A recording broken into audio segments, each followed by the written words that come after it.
What is up, Cornhole land? I'm Mike, that's Rob, and this is the sticky side. And Rob, we're on the road, brother. Wow, how about that, man? Live and in color on the road, Man Cave Monday. Side by side. Side by side. No more. No First Zoom. time. First time ever. My pretty shaven face. His beard. What the hell is wrong with that thing? Still regretting that decision. Doesn't even look like the logo anymore. What the we gonna do? We'll redo the logo because of my slip of a razor. But hey, we're in Illinois. Illinois. What town is this? I don't forgot. It's not Chicago. We're outside Chicago. Yeah, it's right outside. It's hang on, I can look at the address. This is what we do. We're very prepared. Super folks, as you prepared, can especially see. when we're on the road live, but we don't live shots. We are here for Rob Beverly's 41st birthday. Second, right? 41st, 42nd. Did he say 41? I don't listen. On the flyer. But hey, if you're 42, then we're going to call you 41 and make you feel a year younger. 41st birthday, good call. And we are in still Illinois. Lord have mercy. Zoom in. Zoom in. That's freaking awesome. We're in Homer Glen, Illinois. Homer Glen. Springfield, it's a hell of a town. Homer Glen. So ignore Simpson. Up here where it says Raleigh. I got to remove that. So Does we are mine not say? in Raleigh. I say Middleburg? No, it doesn't. No Middleburg for me. I will find that. So I'm going to tell everybody right now, this thing might digress into some crazy talk as we get the alcoholic beverages pushed down into our gullets. It could, but this guy told me he wasn't drinking today. I'm not. I said I wasn't drinking all day. You wanted me to drink early. No, I was just saying have a beer later. Oh, later, huh? I asked for a Vodka Club soda. This is a Vodka Club soda. I'm just not used to get them in glasses like this. Yeah, this is what I wanted, actually. Same thing. This is vodka soda with about a full lime squeezed in it. It's very tasty. Can't even tell there's alcohol. We are here at his Man Cave Monday blind draw. This is a hell of a man cave. 100 person. This is like a gym. It is a gym. Volleyball and basketball. Man cave. Tonight is cornhole. So I was in Atlantic City, and I was talking to one of a fellow pro, Lori Newell, and she's like, "Why has it got to be called Man Cave?" You ain't gotta make love to the mic. And I said, "This is how I do it. I don't know what to tell you. This is how I do it." And I said, "Well, Lori, what would you like it to be called?" She says, "Well," and she coined her own new nickname. She says, "Why can't it be called Lady Cave?" I said, "Well, Lori, that's because that's your nickname." I think she came and just took it over and didn't know now it's gonna be called. She didn't even say she shed. We've got like interviews with Rob coming up. We're gonna get Jay Rubin on the show, Steve Bernacet, anybody else. Steven. Steven Bernacet. Right. That's funny. If somebody's called Steven, they don't want to be called Steve. Ever. Just like, remember when you used to be called Michael? Now it's Mike. Now it's Mike. But I answer the both, and then I don't get pissed off. You didn't always. But still, I do. And I answer the bird. So how was the National, Rob? It was good, man. I'm sure you've heard all the talk about the venue being the best venue of all time. Not to mention the city. I mean, Atlantic City, it is a great place to visit. Yeah. You're being sarcastic. You absolutely know the next line, right? I wouldn't want to live there. Well, so I heard something about a guy being thrown down and choked out while he's got there. I missed that. I didn't see it. Missed that. And I heard something about a bathroom light that wouldn't come on. I missed that, too. Oh, okay. I missed a lot of the stuff that would be called. I don't know what to say, man. It happens. That's the kind of stuff that happens. You know, not every venue can be the most perfect venue. Not every city we go to can be the most perfect city. But, you know, most of us, we make the best of it and we do what we can do. I had a great time. I'm not going to lie about that.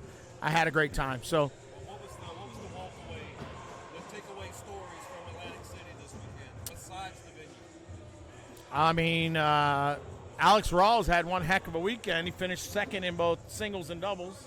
And then he probably finished third in doubles. But he won his bracket in both singles and doubles. And then he actually won the pro blind draw on Sunday. So he had one heck of a weekend. He's a local kid to me. Lives 20 minutes away from my house. So pretty cool to see a rookie pro just go crazy. Who won doubles? That was Matt and Jamie, right? Matt and Jamie. Okay. Singles was that Creek Killer kid that you've been all over for the past 2 weeks. Creek Killer, I saw Yeah. Richards. Yeah, I beat Richards pretty bad, and then he beat Alex Rawls in the finals. Creek Killer. Yeah. So he was out there. Killing creeks. Yeah, that's what I told him. So where we're from, we got a little creek that runs through it. It's called Black Creek. I said, we'll put Black Creek on his list. He killed that one. Our man Mark Richards, I saw on his Facebook post, we just had him on the show. And he finished second. Yeah, well, he went. On ESPN too, right? He finished, I think, third because. Doubles. In doubles he finished second. Yeah, they were on ESPN playing Matt and Jamie, right? No, that was. I think it was Jay. It was Jay and Jordan. Jay and Jordan, I'm pretty sure. But Mark Richards, I believe, did win his bracket, though, again, in singles. So. Well, let's see what's going on, man. We got the blind draw about to fire up. It's kind of warm in here. I'm not going to lie to you. It is kind of warm. I was going to wear my hoodie, and I was like, oh, shit, let's see that. We'll see how the pairings go. It's going to be run through the ACL software here, so they'll push the button for the blind draw. We'll see how the pairings go. We'll come back to tell you about any big pro team or whatever you want to call them, power teams. There is a team here that is going for their 4th win in a row. So the way Rob does it is if you win, you get to continue on for 4 straight weeks. And then if you win that 4th week, you play off. You and your teammate play off in a singles match for more money. So Jay Rubin and Vince Pacione, both ACL pros, are in their 4th week. So if they win today, we'll be able to watch one more match. So. Okay. But then, wow, that would kind of make me not want to come. Getting your brains beat in for 4 weeks in a row, man. Right.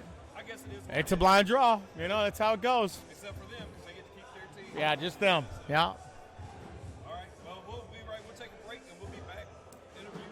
We are in Chicago, baby. Outside Chicago. Homer Glenn Simpson, Illinois.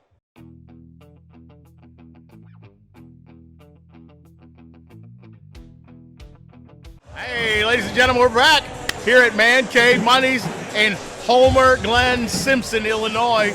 And right now, to my right, maybe coming through here, it's to your left, but to my right, we got one of the best cornhole players in the ACL Pro Division to date.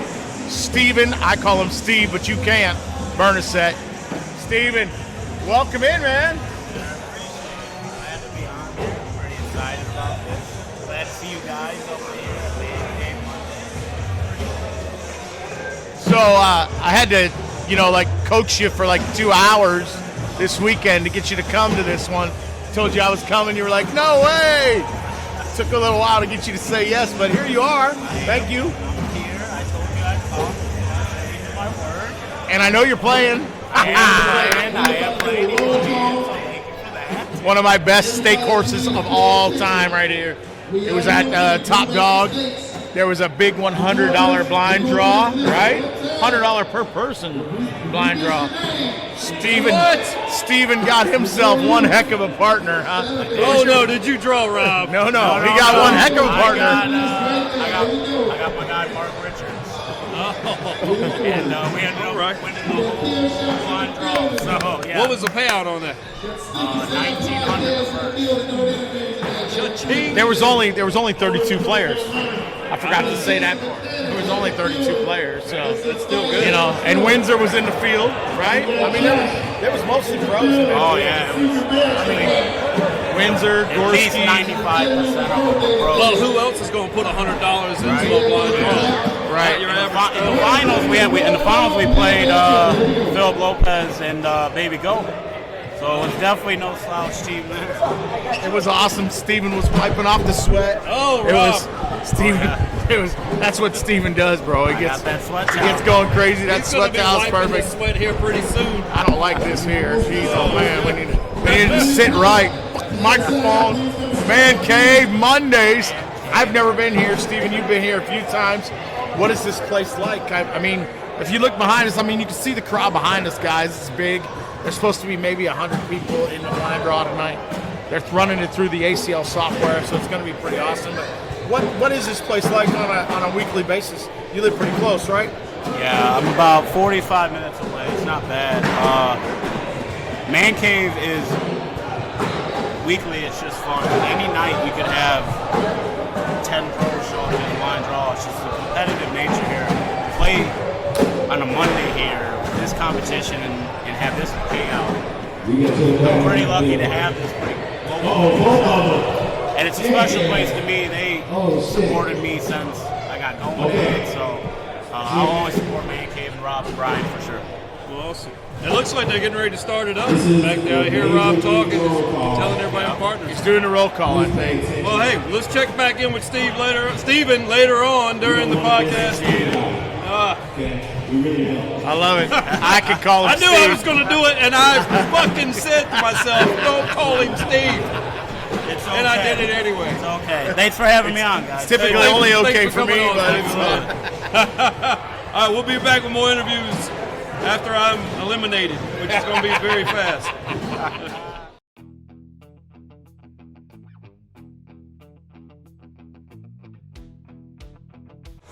Hey, we're back. What's going on? Hey, this is the Sticky Side with Rob and Mike, and we are still here in where, Rob? I think it's Homer Glen Simpson, Illinois.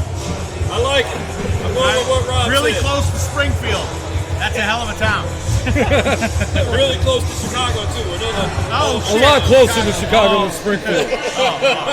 MPX Fitness. I got you. So right now, we got 3-time MANCAVE Monday champions on trying to work on their 4-time. So I want you guys to explain that to me in a second. But we got ACL pros Jay Rubin and Vince Pacione in the house right now with us. So explain to me how MANCAVE Mondays works and why are you guys champions and still together for the 4th week in a row? Yeah, so basically what happens is it's a blind draw, and after the blind draw, the champions get to repeat 3 more times after that.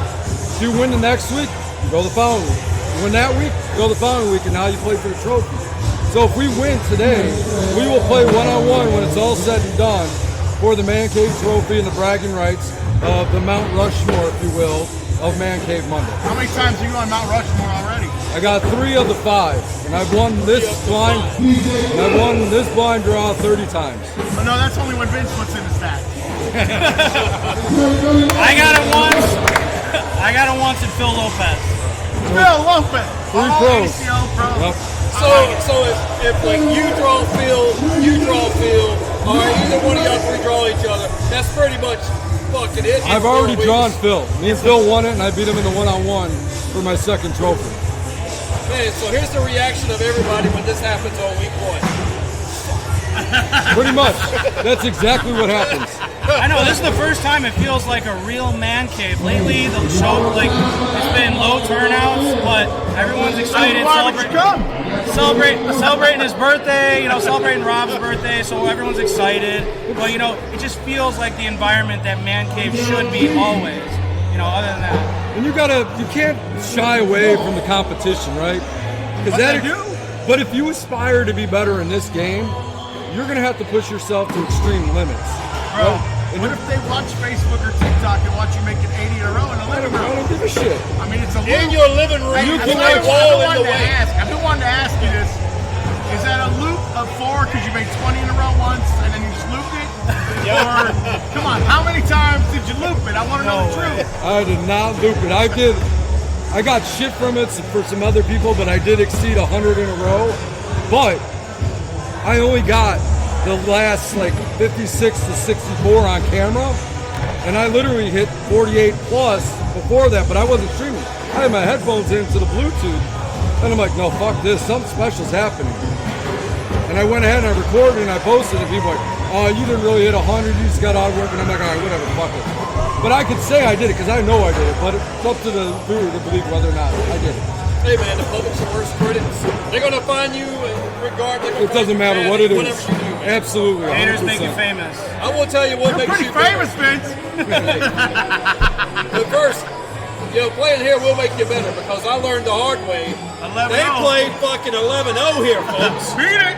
I got skunked. Getting that first point is so crucial, just stress-free. It's like, God, I don't care who I'm playing, the worst team, the best team, 1 point, It's Well, so like we were down 9-0, and he blocked me, and I went for an airmail. If I'd have known there was a skunk rule, I wouldn't have, went for that. I would have been playing so aggressive. the lady who just But then played I us was like- first. Yeah, she's like, "What do you mean the game's over?" I'm like, "Yeah, I'm sorry, I don't know what to say." It was 13-0. He shakes, he puts his hand out. I'm like, That's what makes it more difficult. oh yeah. The competition, and you got the 11-0. You don't get there. I like the 12-point rule if there's a bag in front of the board. It's not ACL rule. That's not at all ACL, but it's ACL tournament Mixed with Rob Beverly. mixed with whatever I want. There's always a little twist. Little. I like the twist. It's good to throw some shit in there. Size doesn't matter. Hey, I was on the other end of that. Someone was like thinking about taking a shot, had the bag behind their back, like they were like thinking, and I just looked and I'm like, oh, no one's shooting. Grabbed it, 12 points. It was 12-9. Game over. Wow. I was in the same boat. It's 12 points. It's not the ACL rule No, where minus it's 12. 12. It's It's 12 period. Yeah, it's 12. Get lost, you lose. And that's even if the bag is in front of the board, not in scoring position. No, nothing. Look, somebody my threw God. one off the back. I was scared to pick it No, up. off the back I is was like, okay. all right, Off the pick it back up. is But okay. in It'll make you front- in think. front of the board, It'll it's make not you okay. think. I wasn't picking it I up. wouldn't touch it. I just point to it like, hey, can I grab that? Okay, sure, that's fine. Well, so Jay, so the ACL had their second national in Atlantic City this Vince last was weekend. there. Yep. You were on ESPN, right? I was the first event, the first national in Vegas. This one we came up short to Matt Guy and Jamie Graham. We lost 21-20 in the championship But of you're our still bracket. on You're ESPN. still on ESPN. No, we didn't make it. They had a double dip. We had a double dip to get to TV. You were not very happy. That was one of the things that I noticed. You were talking about not covering today because of you weren't real happy after the weekend. Yeah, I mean, I'm my harshest critic, right? So my expectation for me and Jordan is TV or bust, win or bust. Like there's no third, fourth, fifth, sixth place finishes. This is where we should be. We were pegged to be a top team in the country, and in some people's opinions, team of the year for a reason. So the expectations are up here. I don't want to ever stoop and bring it down here. So yeah, I was a little upset. Not bad at him. Bad at myself the first round. I could have slid in, got an easy 2. I stepped out, went for a 4, because that guy doesn't give up 4s all that often. And he didn't that time either. No, and I stepped out and I punched the bag and it didn't fall. But hindsight being 20/20, if I just slid the bag in, guess what? We win 21-20. Now it's a whole different complexity of the outcome of what might happen this past weekend. So, But if you think about it like this, I know you hate thinking about it like this, but Jamie and Matt are probably the two best players ever. Jamie's the only one that's won the championship with 2 organizations. Matt's won it 9 times, plus countless majors and whatnots in the ACL so far. So to be there where other teams can't get, you were right there. Oh, yeah. And you're my pick to win the ACL championship. hey, Let's get that shit done. Oh no, absolutely. I mean, Well, that's because of the loops. and the best part is me and Jordan have only thrown in 4 tournaments together. We got a second place at the Open. We lost 21-19. We got 4th in our conference. First national, we win our bracket. This one's second in bracket, we lose 21-20. We're knocking. And you gotta, It's just patience. You gotta trust the process and what's gonna play out. And hope for the best at the end of the season. I can't get there against Matt and Jamie going 21-20. And you got to think the perseverance of, Jordan being late with his flights, mentally recouping, getting ready for doubles, that was still impressive. So he had an issue with his flights? He missed singles completely. He wasn't even, I don't think he was going to come until Jay There were talked a bunch to of him. delays, man. So he got stuck in Pittsburgh with the fall. It was crazy. And then he went to Philadelphia instead of flying into Atlantic City. So that's another hour and 10 minutes. So with that going on, he didn't make it. No, he messaged me right away. He's like, hey man, he's like, mentally I'm not there. And this was before doubles started. It was on Friday as he was working his way over to Atlantic City. He's like, mentally I'm not there. I'm like, look man, first national I wasn't mentally there.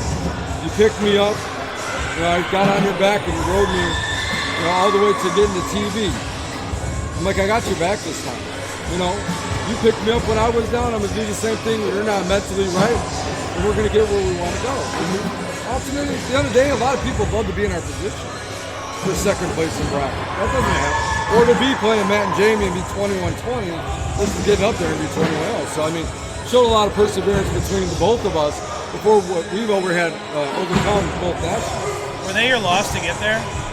Did No. they beat you to put you in the loser? We had control. We were up 9-0 against Stranger in Washington. And I gave up 2 5s. I didn't throw slick side all day. I flipped it over to push, and I shanked the bag. I gave up 2 5s, let him in the game, and that was it. But then we ran through everybody else. So this goofball, my sidekick over here, decides I'm still in it. He's going to do an interview while he's still in. I'm And still guess in. what, guys? I'm going to He's leave up. y'all with Rob. So, Rob, I'm sure we're just talking click about on stop recording. All right, we're going to talk a little bit more. I want to know a little bit about Vince's season. Vince, tell us about your season to date. Who you throwing with? Carson. Doubles and, okay. Carson Getty. How's it going? You know what? I'm having a bit of a flip season. You know, I missed the first half of my rookie season. Went like 15-6 in singles and dead last in doubles. Now this time, 0-4 in singles. Not like shooting bad. Like I had a couple 10s.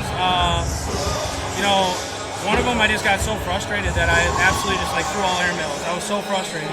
But then like going into it with Carson, I'm like different mentality. Like we play well together. We got 30th and 24th this last one. So I mean, we're playing good. Just a few tweaks here and there. I wish I had his flat low bag, and I wish he had my high airmail. Right. You know, if we can mix that together, I could kind of learn off him.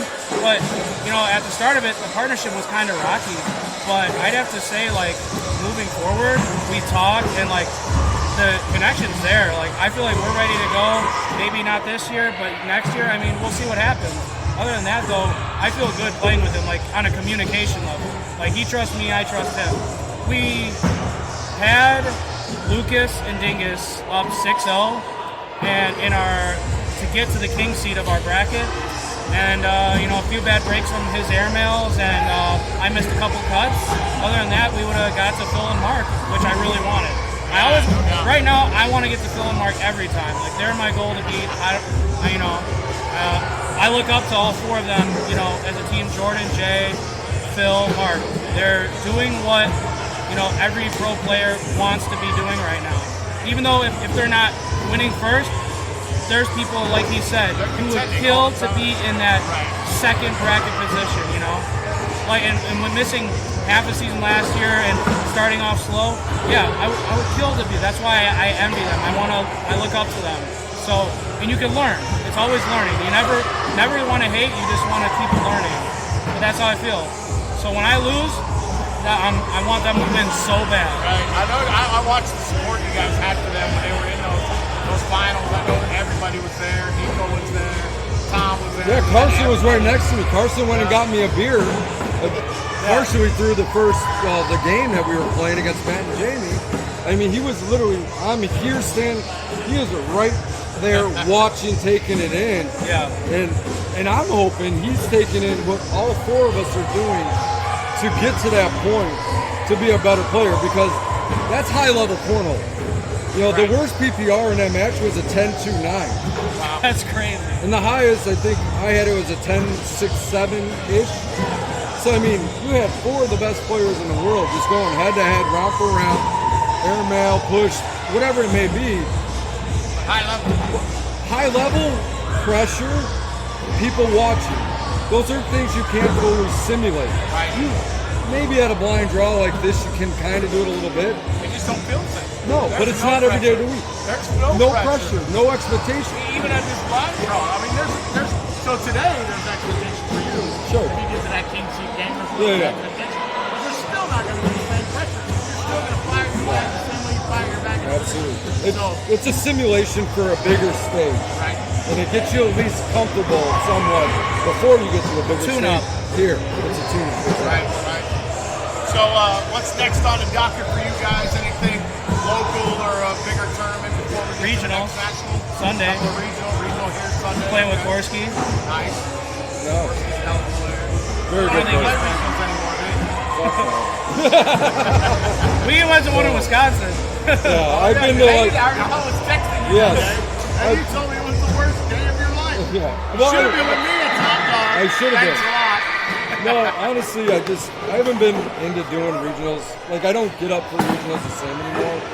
It's an hour and 15 minutes one way, which doesn't sound like a lot of time, but I got kids at home. You know, I'm not the average player that doesn't have kids or responsibilities, and my time with my kids are precious. That's why I haven't been traveling a lot. I've been staying back, trying to stay focused, practicing when I can at home, and spending more time with my children, because they're only going to be little for so long. My daughter's 9, my son's 4. Before you know it, he's going to be in t-ball and baseball. So, I want to enjoy these early years before they're gone versus being gone all the time. He'll be his pro partner. That's what I want my son. You know? You bring him everywhere, I noticed. Yeah. Minneapolis. The last 3 days. Yeah. No, yeah, you're right. I do. He loves it. He loves the sport. Got one due in July. doesn't look like he's He'll be in the same boat. 2 kids. That's good. I appreciate you guys sitting in with us. Always. Monday, you got big dreams coming. Who's going to win the singles match? Oh, I am. We'll focus on the tournament first. Okay, all right. So obviously, I'm not losing. not losing. I'm going to try my best. I'll give it Pretty that. good. I know you got We'll something. put up a fight, but I'm I not know you losing. got something for him. So thanks again for joining us. We'll see you guys. Good luck. I appreciate it, Jim. Thank you.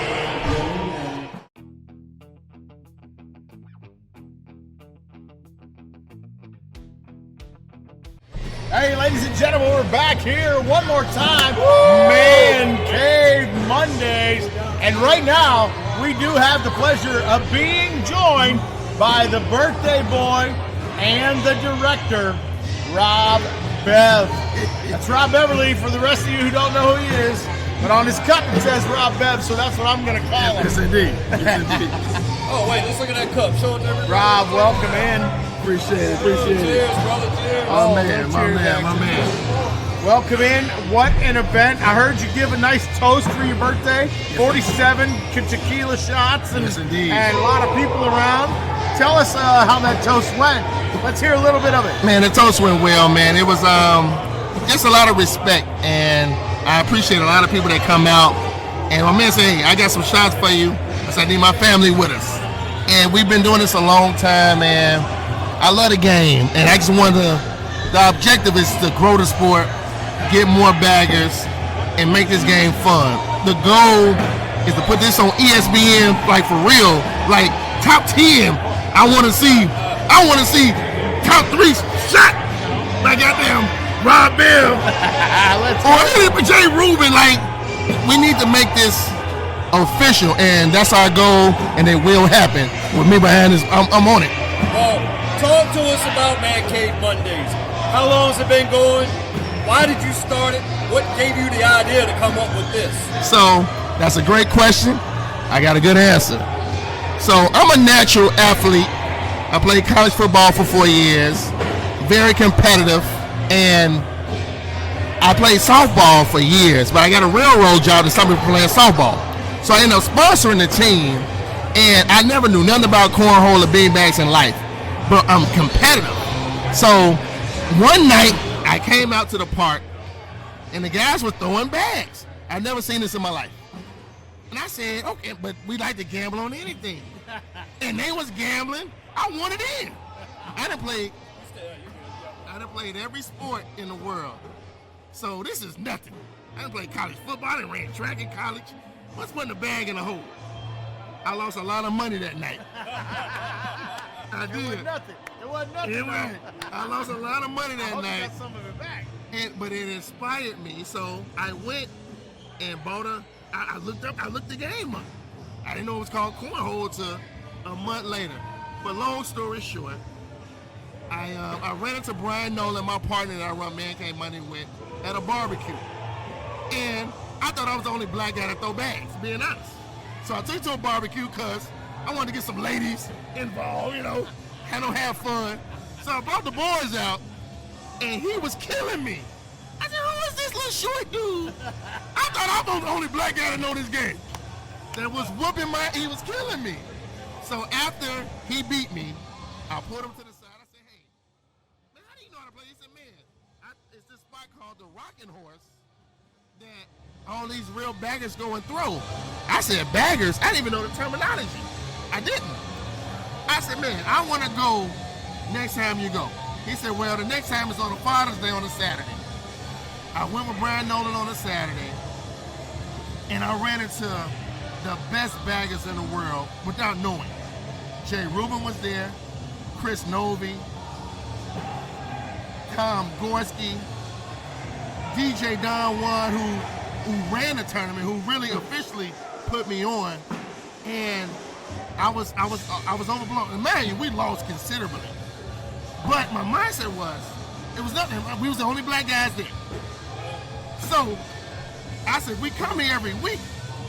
We go to the park. We're not gonna lose to the guys at the park. And we didn't. But we went every week. We learned it. I found the spot that I wanted to do it at. We ran it, and we took over from there. And it was the best. It's what really was started MANCAVE 3.5 years ago. It really did. And this is like the biggest one in Illinois, maybe? MANCAVE is hands down the most official talent in the Midwest. It really is. A lot of people kind of get scared now to come because I don't want to come because Jay Rubin here, Steven Bernacet here, David Morris is here, real official pros. But I said the only way to get better is to play against better competition, because once you go to MANCAVE, you go anywhere else, you're not going to lose nowhere because you're playing against the best. And you have a chance in a blind draw to draw a good partner. So now it's going to, if you're a competitor, an athlete, if you have any manism in you, manism. Bring it to MANCAVE. Yes. Here. You're going to. What were you doing when you came up with this format? How high were you? Were you drunk? Like, when you, like, It was at a barbecue for folks, one thing. it was at a fun. No, but the folks, I'm still bitching about my 11-0 skunk earlier. Hey. I'm sorry. Hey, see, now mind you, I'm being honest, we forgot to announce it, but we thought everybody know that. That's the natural MANCAVE rule. Everybody know it's 11-0 at MANCAVE, but we didn't announce it, but you at the MANCAVE. If you get 11-0, you don't need to be at MANCAVE. Another rule is nice. Another rule is nice is the one where the bag, if you throw it short, if you sally it and it hits the front of the board, you can't touch it. Or that's an automatic 12. So but I was so scared I wouldn't touch the bags that would go off the back. See, that means you came to a real MANCAVE, and you're a real man, but it made you nervous. And MANCAVE did what it's supposed to. When you make Michael Bird scared, it's a reason. Look, I had a blast tonight. I went 3-2. Okay. My man Kevin Vance. I was the loser. I gave up a 6. Hey, but guess what? You at the MANCAVE. Everybody lose. Hey, we had Brett Guy. We had pros come here. Trey Birchfield, the number one player in the world. Noah Wooten came here. They did not win nothing when they came to MANCAVE. Now you don't. Now don't get it twisted. They're the best in the world now. Draw Rob Beverly. They didn't. They definitely would have lost. But they didn't. It made me feel good. But if you come to MANCAVE, you better tighten up your boxers and put your pants on your belt tight, because he's gonna go down. You better tighten them up. You better tighten them up. You better tighten them up. Well, look, I want to personally just say happy birthday. I appreciate it. And thanks for having Rob and I stick your side here. And thanks for the invitation. Hey, I'm gonna tell you something. I love you guys. I'm being honest. I can tell y'all a lot. I listened to a lot of it. I forwarded y'all message to y'all website to a lot of our people in our group, and they understand and they listen to it. Like, it's a lot of real baggers here, and the objective and goal is to uplift everybody. I want everybody to succeed and grow. That's the goal. That's the objective. Who was just over your shoulder? That was also Reynard, the owner of Kill Shot. Did you know that? Yeah, we're going to talk to him. See, and that's the thing. He came out here for my birthday. The respect is real, and I love it, and you can't take it for granted. You guys came here, like I told you, I don't want you to spend no money. I got you. You too. I want a couple of your drinks. I got yours too. Hey, man. Wait, this guy wouldn't even do a tequila shot. Hey, Leave me alone, man. he at the MANCAVE. We're talking after hours. Do some tequila shots. All right, let's do a little backstory on how we met. Talk to me. So, like, if y'all even care, but I'm going to tell you anyway. Tell him. So I go to Spencer McKenzie's last year. I'm with Rob, you know. This is me and Rob had this brainchild about doing the sticky side. So, you know, Rob's kind of like the MC out there. He's the mic guy at Spencer McKenzie's. So Rob actually invited me and said, come on out with me, you know. And That was you on the stage. Yeah, I came to you. Wow. You remember that? Yeah. I did. Yeah. I needed a partner. Unbelievable. So Rob's kind of the one that hooked us up. Like, I went to, so Brian Nolen, who I run MANCAVE Monday with, you can interview his ass next and see why he didn't come to Spencer McKenzie. But thank God he didn't because I met the Birdman. wait, he's the one that you were supposed Yes, to play with. that was my partner. I met the Birdman. Oh, And I'm happy it happened. But what's crazy was I needed a partner. I wanted to play. And they said, hey, man, go to the guy that's running. And it was. They said, go there. And I went, hey, man, I need a partner. He on the microphone. Hey, somebody need a partner. Boom, boom, boom, come, boom, do, do, do, do. I'll be damn. Birdman walked up. Hey, we can play. Let's do this. And I shit the bed. It was on me. It was on me. Who would not shit the bed? We played Jamie Graham and Trey Burton. That's true. Our first match. But 30-mile-an-hour winds. Y'all got plenty of excuses. unacceptable. Hey, he's being nice. We lost a game to somebody we shouldn't have lost to. And then I said, wow. What did we go 0-2 or was it? No. Hell no. We got a win, didn't we? We got a couple of wins, Birdman. We did. We ended up getting second tier. So we did rounders. And of course we lost to Jamie and them. But we lost another game that we shouldn't have lost. Because of me. I gave it like a 5. And after that, we went to second tier. We really should have won second tier. But that wind was hitting heavy. And he was throwing so good. The opposite of the wind. I said, I'm tough and strong. I can keep my shit on the board. I couldn't. And we lost. We should have won it, but he was nice. He was respectful. He probably cursed me out in his room. Never. Or his room, but I ain't never heard him curse you out. I never. I was like, that dude's cool as fuck, man. He had the best shirt. The best shirt. Hey. I can't remember what it said. It's something about like you eat pussy or something. no, I do. But it said I do, and I love it. But it said pussy monster. That's what it said. And I had so many women come to me asking for pictures and everything. I said, wow. I want that. But We were team pussy monster. hey, at the end of the day, but it goes back to what I said. You meet new people, and that's what it's about. And it's everything. So if you invite me anywhere, I'm coming. If you say, Rob, I got this here, I'm flying the next day, and I appreciate everything, man. Sincerely. The fact that you came here from North Carolina on my birthday, the man just met me at a bag event, and they just show everybody this shit is real. This is a real fraternity, and we need to make it genuine and make it fun like it should be. All this crying and bitching and shit, man. We throwing bags, having fun. This is, as men, we done played all types of sports through our life. This is nothing. Oh, the crying and bitching comes later when I get back to my hotel room. Most definitely. I'm bitching at myself. Rob, hey man, thanks for being on the show. Hey, man. Hey, and you still got more tournament to go. I mean, what time is it? It's almost 11 o'clock. We're here all Central night. Time. Indeed. Holy shit, I got an early flight. Hey, I truly appreciate it, man. Hey, if y'all need me for anything, I got you. I'm there, and I love you all. What y'all got going, and let's make it work. Let's grab.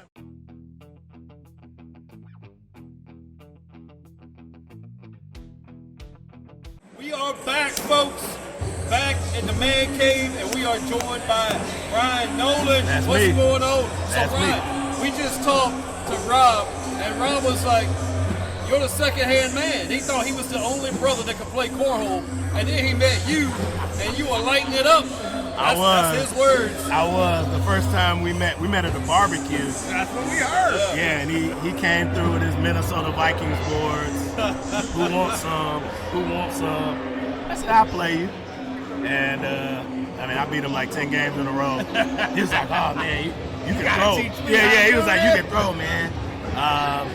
And then I added him to Midwest Baggers. He used to be, I forget what it's called now, but Rudy Rutherford. I remember that. Yeah, his group. So I was like, hey, man, there are tournaments all the time, every weekend. So I added him to the group. And then the next weekend, Father's Day of 2018, there was a tournament. and it was a blind draw, and we've literally been doing stuff ever since. Like, we started our own blind draw and moved from there. So the brainchild of the Man Cave, who is primarily more responsible for that? So I like to say Bev is the marketing arm of the business. Okay. He's the come out, come hang out, I'm gonna buy you a drink, show you love. I'm the back end guy. I set up everything and run the tournament. So yeah. You're logistics. Exactly. Yeah, basically. I'm logistics, he's marketing. So here's what I want to know, right?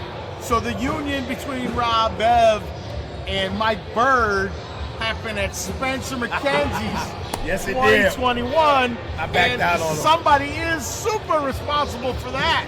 Why don't you tell us about that? Yeah, so, man, I bought my ticket and everything. I can't remember. I think my girlfriend was like, nah, not another tournament.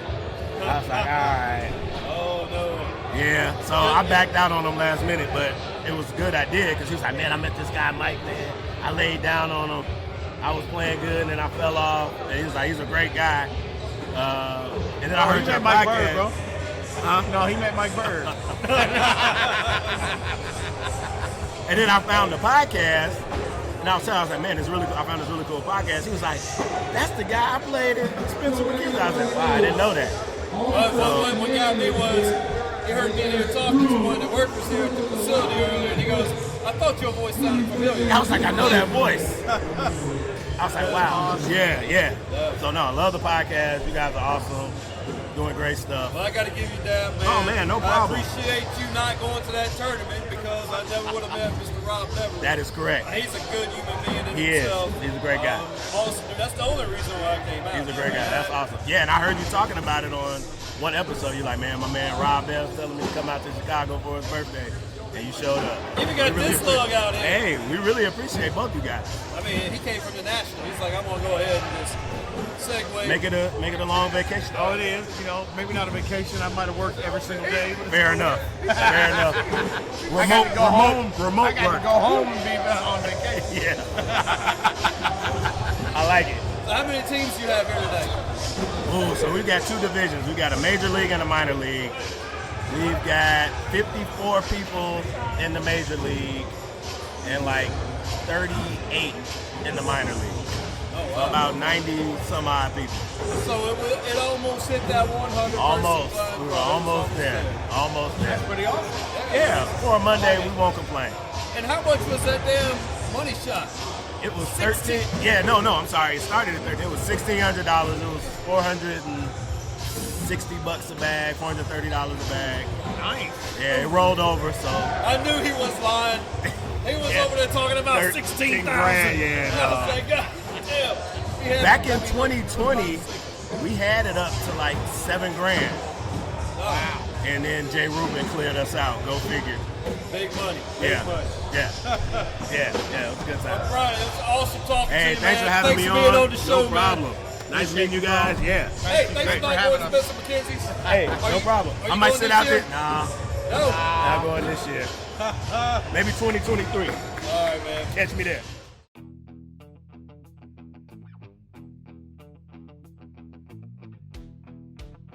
Gentlemen, we're back again, MANCAVE Monday. One more time. This time, we got the owner and founder of Kill Shots. It's called Kill Shots Cornhole. Sure the hell is. Austin Reynard, ACL Pro. Let me see what your bags. Austin. These are one of the older ones. Those are older bags, the old cannons. So this kid is like an instant millionaire, right? Whoa. He goes out there. He doesn't like the bag company's doing its thing. He's working butt off to try to market it. All of a sudden, Kyle Malone, you know Kyle from Florida, Dalton McCleb, they get on ESPN throwing kill shots, killed it. Talk about it. So you were actually there the first time Kyle Malone ever picked up a kill shot. And I was at Barry Birch's tournament. Yeah, Barry's I was tournament, there. Remember yeah. Grandma's yarn? Yeah, that's That exactly was what me, it was too. That So was me. It was a set of our RPG bags. So for people that don't know what the RPGs are, it was a textured slick side that we had. It was like a super thick cross weave, and it was it was very distinct. Like nobody else was using anything like that.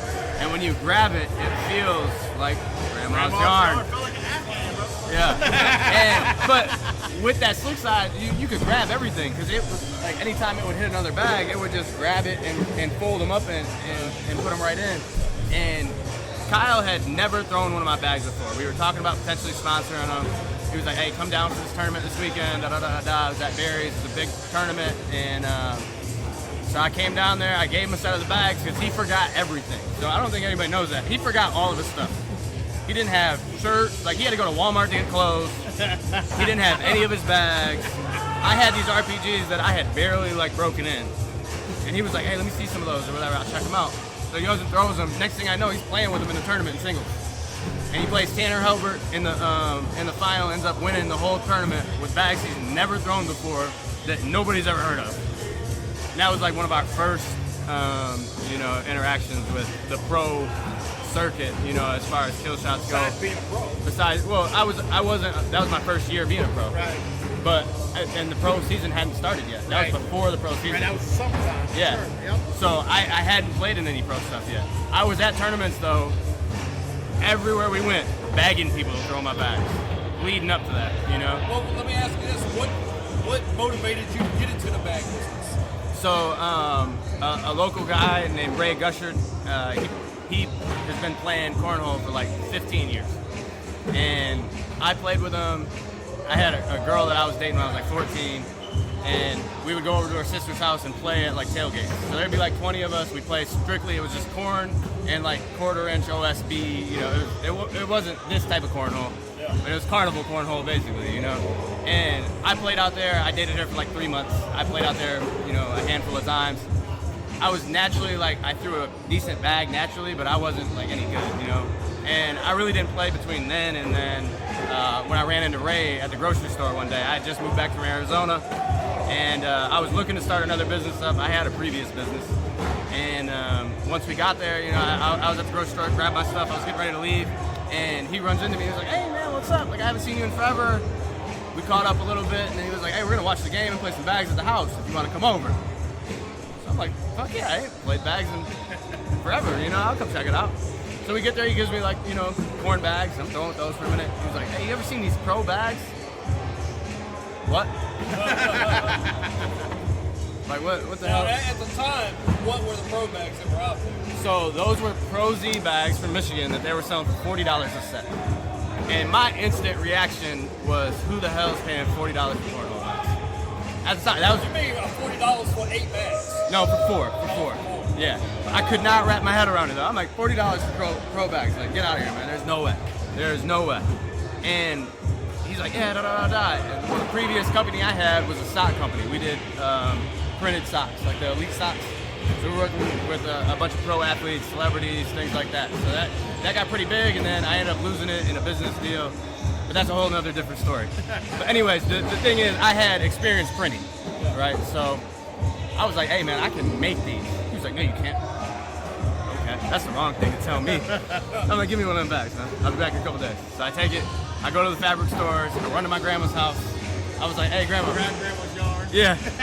I was like, grandma, where's the sewing machine? She was like, what are you talking about? No, Like, she gave you that long ass needle that's that long. yeah, no, I definitely didn't crochet no bags. I was like, man, where is the sewing machine? She was like, I don't know, it's upstairs somewhere. This thing's like 30, 40 years old, So I go up there, I'm like, grab it out, I'm like, all right, what are we doing? Yeah, how do we figure this thing out? I actually got pictures of me like sewing for the first time. But, 3-4 days later, I brought a bag back to him. There you go. And that motherfucker was rectangle, but it was a bag. It was a bag.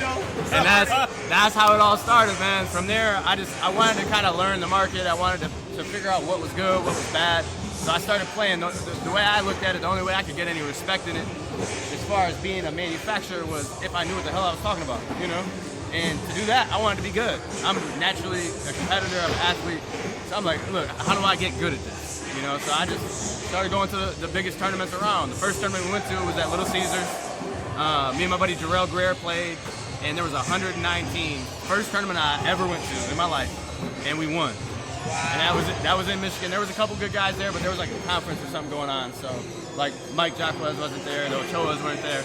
But we thought we were doing something, you know. We're like, and which at the time, first tournament ever, 119. To beat anybody that played more than once a week was a good feat for us, you know.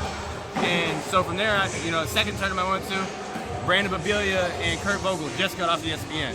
It was in Wasion, and we get there, and my buddy John Harrison, I don't know if you know John Harrison. He hangs out with Babilia and Kurt Vogel all the time. He's got a USA cornhole jersey on. I'm like, that's got to be the guy that made ESPN, you know. So we play him in doubles. We have a good game with him. I'm like, all right, I'm feeling good, you know. We just competed with the guy that was just on ESPN.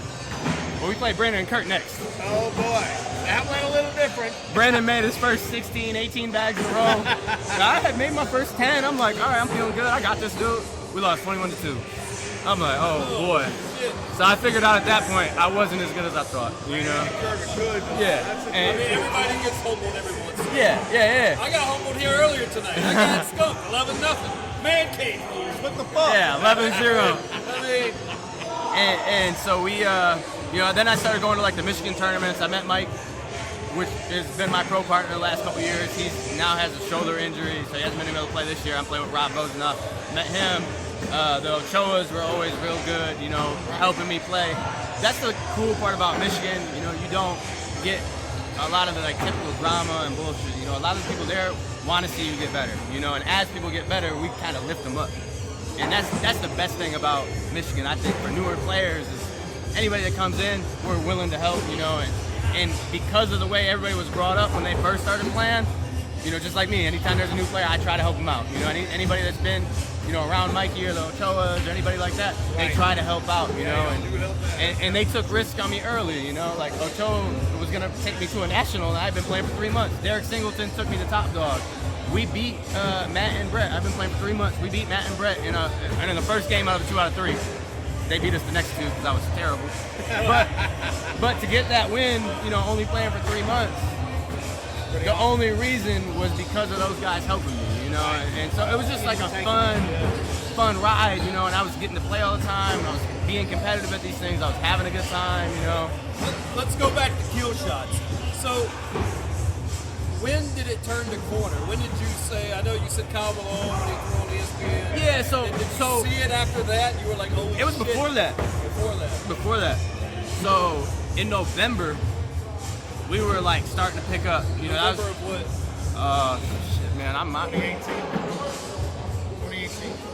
Was it? No, it was 19. 2019. 19. We're in 22. It was 19. Right before. Because they won in. Yeah, they won in 2020, right? No, 2019. I don't know. It wasn't that long ago. It was like 3 years ago. And I get my years mixed up all the time. Man. That's 19 then, right? Yeah, it would have been 19. Yeah, so 19. So they won in 2020. Well, I think it was 18 to 19. But I don't know. Either way, it wasn't that long. Wasn't that long ago. But so that November we had started really selling the bags, and we were selling for like $35 when we first started. And I was just like begging people to buy them. Everywhere I went, I was just boom, boom, boom, just trying to sell them, And then we upped the price a little bit, and then we started coming out with like the cooler designs, the limited edition stuff. And then it started to take off because people were buying them faster than we could sell them. And all of a sudden we got the backlog. And then next thing I know, we're like 500, 600 sets behind. And this is before they made ESPN.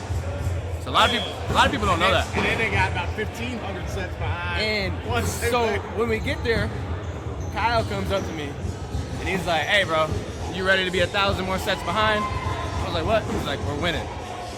All right, let's get it. And the only two teams we had in the field were me and my partner Nick Schaefer and Kyle and Dalton. That was the only 2 pro teams we had. Who's making these bags, man? So at the time, I was making them in the basement. My buddy Anthony was helping me out. He was just kind of helping for like bags and gear. And as it kind of grew and continued, there was a couple more local players that would just help out for bags. It was like people were literally just helping out for gear, bags, boards. And I was doing all the boards at the time. My buddy Leo was there helping me with the boards. So it was just, it was kind of crazy. And then as we started to get bigger, one of my grandma's friends, she knew how to sew. She used to sew dresses and stuff. And so she started helping. And then she got a couple of her friends from, I think it was from her church group or something. So there was like 3 ladies in there sewing all day. And we were trying to sew at the house, but then we were doing like shipping at the house, and I was running out of space. And I was just in a side room. Then I took over the basement. Then it was like the side room, the basement, the living room. Then we took over the kitchen. Then we took over the garage. There's bags and fabric, and grandma's going all over. And mind you, like I'm still living with my mom at the time. Like when I had moved back from Arizona, I moved to my mom's house. She was living with her boyfriend, so there was nobody at the house, but it was her house. And I moved back, and she came home one day. She was like, "What the hell is going on?" Like I got heat presses in the kitchen. I got sewing machines in the kitchen. The whole basement's flooded with bags and packaged stuff. We got a shipment of a CNC machine, and that was outside in the garage. We had to put like new electrical in to run stuff.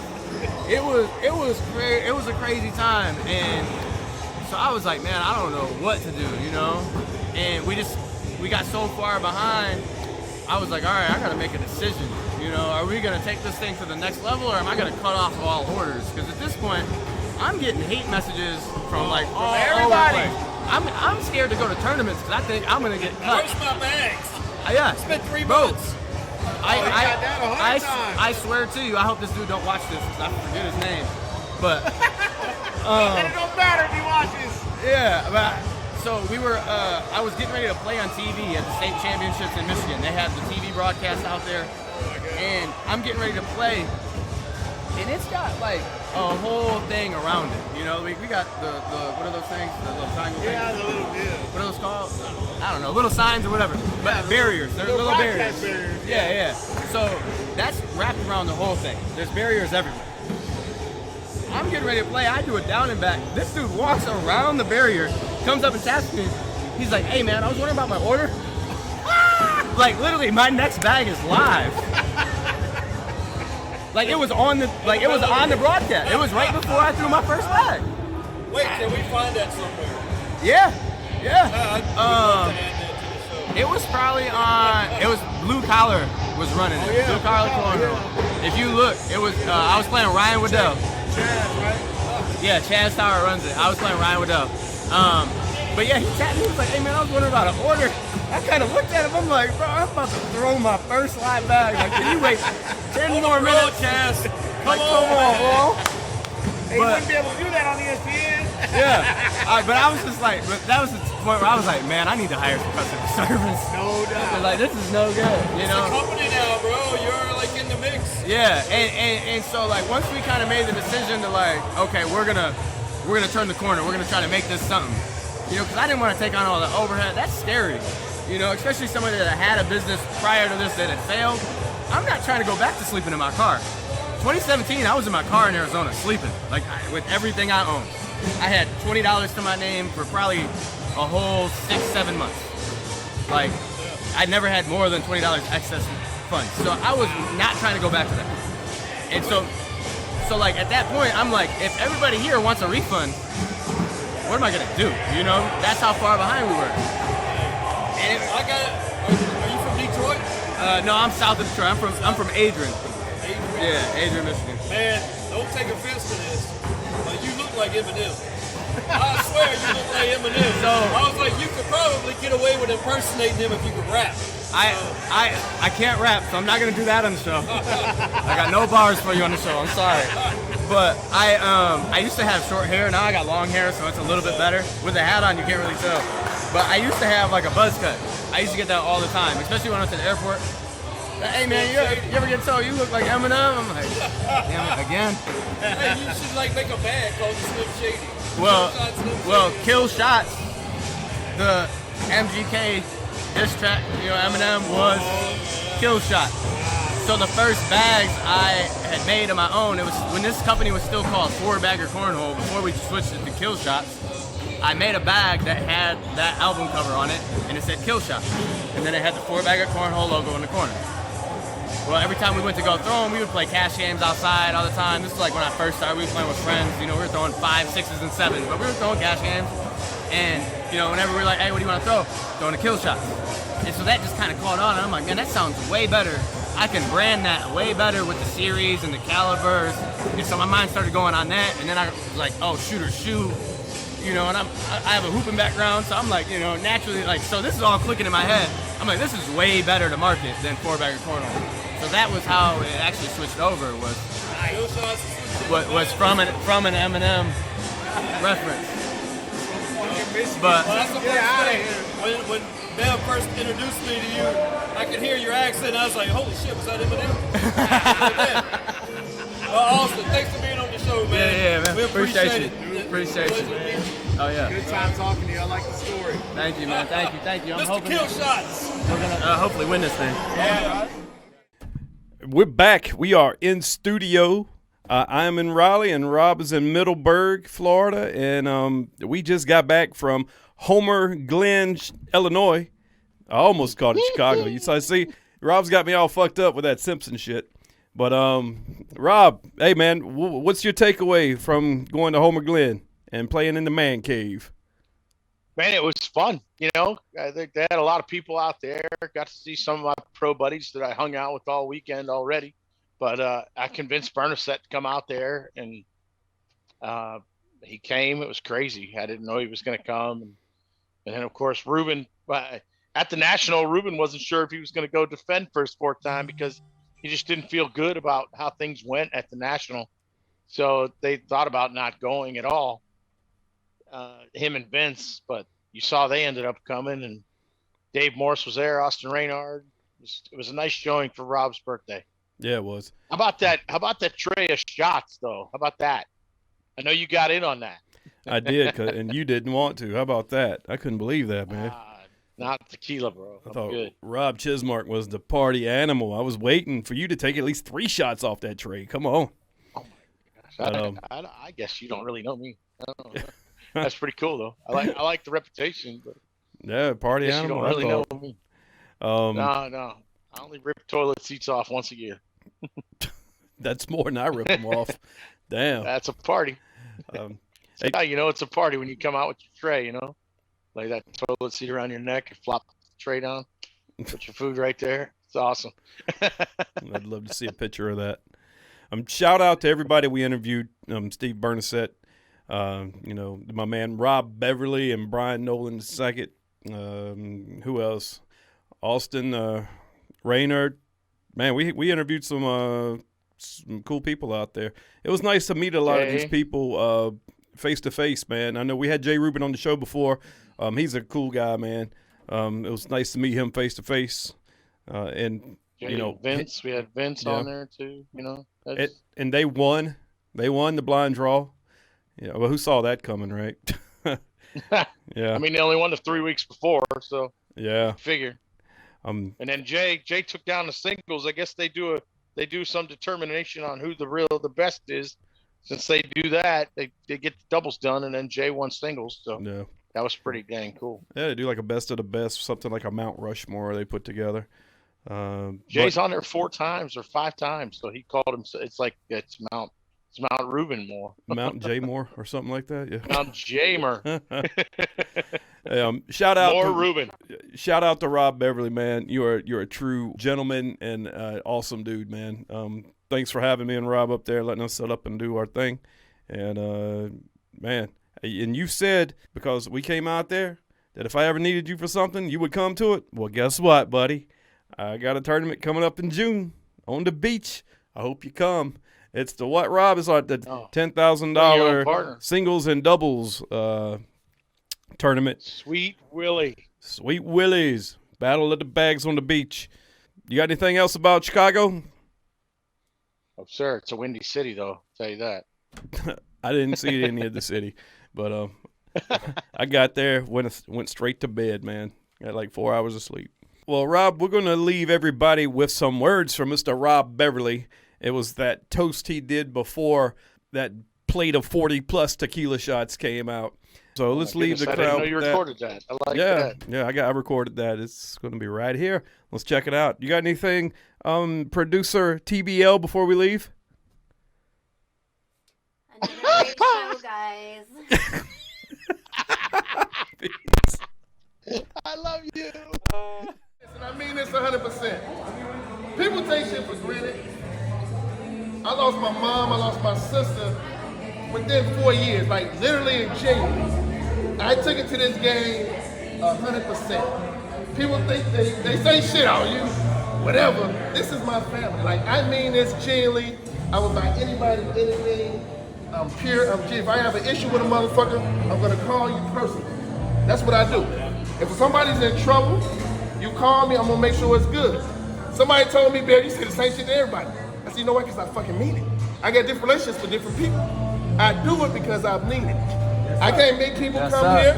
I can't force shit. All I know is I want to meet new people. I want people to get better. And I really, genuinely appreciate you guys. And I mean every fucking, I think y'all know me. I mean every fucking thing I say. Let's go. Don't cut me off. I want to finish, Sam. I want to finish, Sam. Hey, let's go. The Earl's 30th birthday. Let's go. Cause we all just wanna be cornhole stars saying cheap hotels and driving beat up cars. The crowd gets crazy and the beers ain't cheap. We get drunk all day so we just don't eat. And we hang out at the local bar, throwing bags in the hole like we have it all.